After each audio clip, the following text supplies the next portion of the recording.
Well, the son of the Philippines' ousted dictator set to become the country's next president.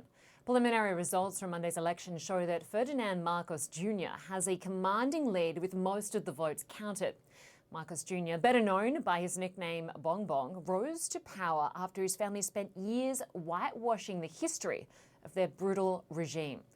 He also received a boost after securing President Rodrigo Duterte's daughter as his running mate. And according to unofficial results, Sarah Duterte Carpio led is leading the vice presidential race. In Manila today, many protesters rallied against the idea of a Marcos Duterte administration, but others welcomed the results. I'm happy. I'm happy because I vote him. Oh, I am from North, and then he's my president. He's from North. Okay, all North, uh, they support Marcos because they know Marcos already.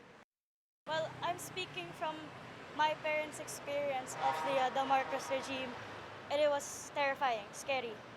My grandfather was held at gunpoint just for wanting to go to a clinic at night. So hearing that with other countries' elections, it's terrifying. Well, let's discuss this now with Regine Cabato, the Manila reporter for The Washington Post. Good to have you with us. Thank you for having me, Linda. So right now, Ferdinand Marcos Jr., the son of the former dictator, is on track to win this presidential election by a landslide. What's your reaction and what are people telling you, those that you've been speaking to, voters? Definitely, Ferdinand Marcos Jr. is the popular candidate, and he's always been the candidate to beat ever since pre-election surveys started. And this is because of a massive disinformation campaign that his family has been benefiting from. There's a lot of historical distortion on social media like Facebook, YouTube, TikTok, which basically paints the martial law years as a golden era and whitewashes the corruption and the human rights violations that's associated with it. They're really targeting young audiences. And when I was at Paul's yesterday, of course, a lot of people that I spoke to were basically in denial about the ill-gotten wealth. And in front of his headquarters, where along a street where people marched once to oust the dictator, his supporters were pretty much jubilant. But among the opposition supporters, those who are aware of the baggage of martial law and of the Marcos family name, there was a lot of grieving. Yeah, and I just want to remind our viewers that, of course, under his father's rule during the 1970s and the early 1980s, tens of thousands of people were imprisoned, they were tortured or killed. The country was driven into debt. And obviously, corruption was rampant, billions of dollars allegedly from the Treasury going into the family's personal bankroll. And 3 decades ago, his father was driven from office. You wrote in the Washington Post that Marcos Jr.'s popularity benefited from a years-long, carefully crafted campaign to rewrite history. Just explain in more detail what his campaign has done, because clearly it's been effective. Very much so. Actually, there has been a whistleblower from Cambridge Analytica who said that Marcus's camp did approach the company to ask them for a bit of a consultation about the family rebranding.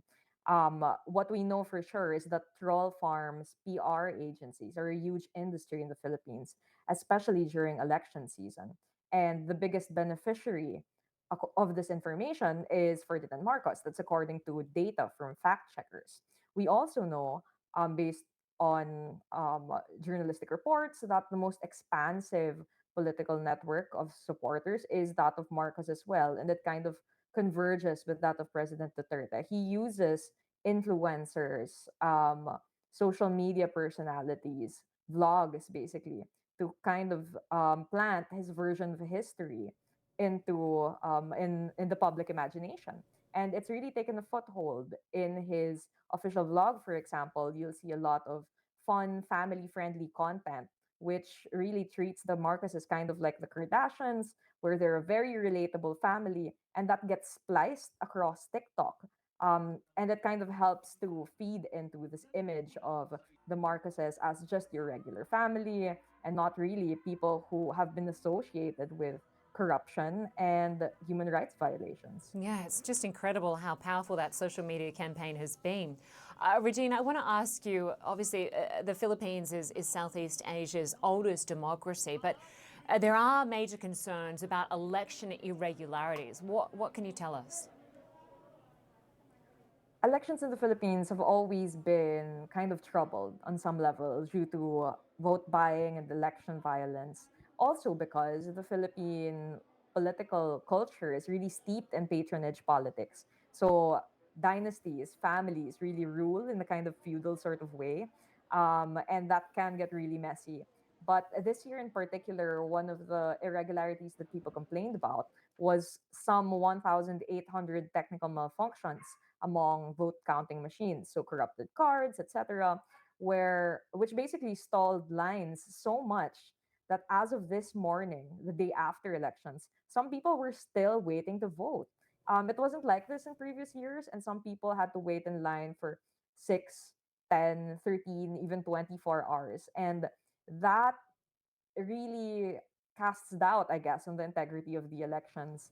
That doesn't necessarily mean that there was an intentional fraud. We've yet to see really if there are any substantial enough allegations to affect the results. But it does say a lot about the preparation of the Commission on Elections. And uh, it also says something that there were thousands of voters who were willing to wait that long because they were afraid that their ballots would be tampered with. Yeah. Regine Cabato, the Manila reporter for the Southeast Asian Bureau for the Washington Post. Great to get your perspective. Thanks so much for your time. Thanks so much for having me.